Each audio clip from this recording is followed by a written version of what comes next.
weekend against the Knicks in a difficult place to play. How have all the boys pulled up from that one? Yeah, really well. It was a tough win. We had a really good performance last week. As you said, it's never an easy place to go to, so really wrapped that we got the result. And everyone's pulled up really well. We've trained well this week, so another game for us tomorrow at home with a team, a few points behind us, trying to get into the six. So, yeah, as I said, all our prep has gone well. So looking forward to tomorrow. I think last week you mentioned that maybe Stevie Ugarkovic and Ali Lapano were looking all right to maybe feature in this game. Is that the case? Is anybody else coming back in? We'll have Stevie Ugarkovic back in the squad. We'll have Jona back into the squad.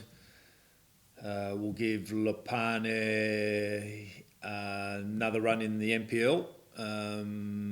He did well last week. He got a knock on the thigh just after half time, so he played about 55 minutes, but he's pulled up well from that, so we'll give him another run there. He's got a great goal, so he's doing well. So let him play this weekend, and then we'll have a look at him for a potential place in the squad on Wednesday. So we've almost just got just about everyone back. So it's a massive headache for me, but a good one, and a lot of competition for places. So that's healthy. I imagine this is probably the attack that you thought you'd be coaching at the start of the season, only much delayed till now. Yeah, well, we had it for the first couple of rounds, and then they slowly went down one by one. But we've done a very good job to put ourselves in a position that gives us a good chance to continue the momentum, and like to think that we can continue over the next couple of weeks before. Well, we've got a short turnaround to Newcastle on Wednesday before the international break. So all we can do is prepare well and come into the game with the right mentality, with the right attitude, and that always will give us the best chance to getting a good result. Because one of the players that's come back, Marco Tilio, he mentioned on the Sky New Zealand coverage after the win over Wellington that was the first time since 2023 he started and got through 3 games in a row after that game, which is remarkable when you think about it. Just how hard has he had to work this season to get back to this point right now?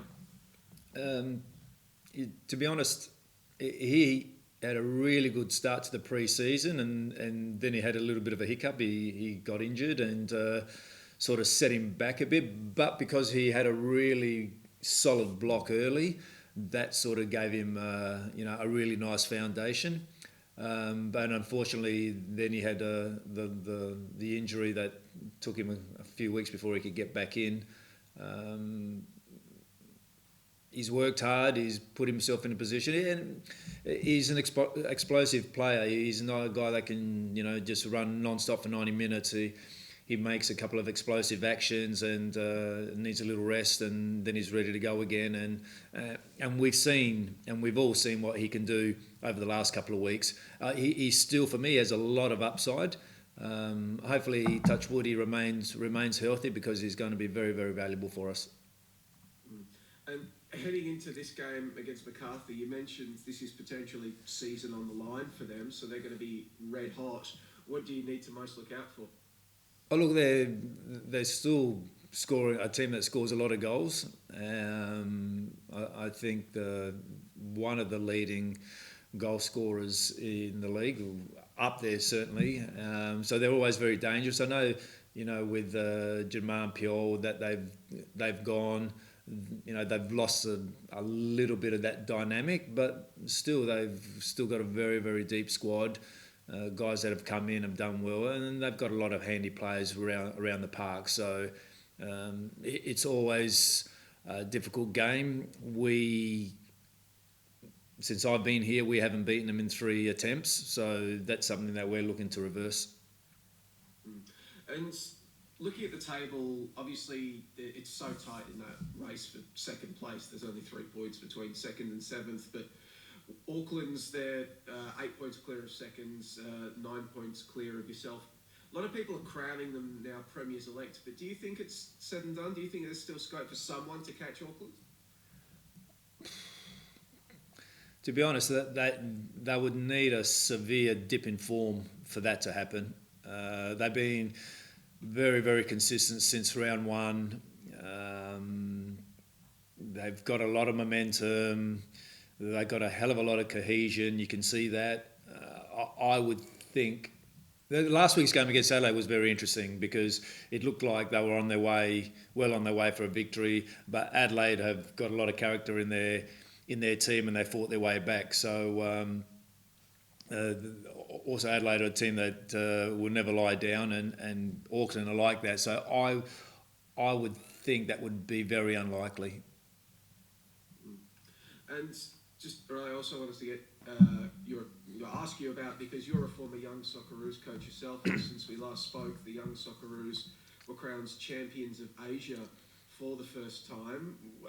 Somebody who's led the team in the past, how important is, I guess, not only becoming being crowned the best team of Asia, but also getting a chance to go to a World Cup for this young group of players, some of whom you might be sending some players to that squad?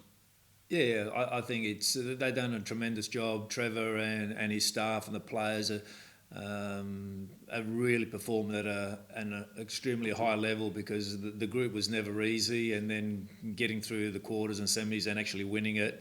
They've done an amazing job, and it gives the players a hell of a lot of experience. Most of them haven't been through that too often, especially then to play in pressure type games, semi-finals and the final. There's always a hell of a lot of pressure, and they come through it in great fashion. So now they have the opportunity to put themselves in the world stage, which is also great.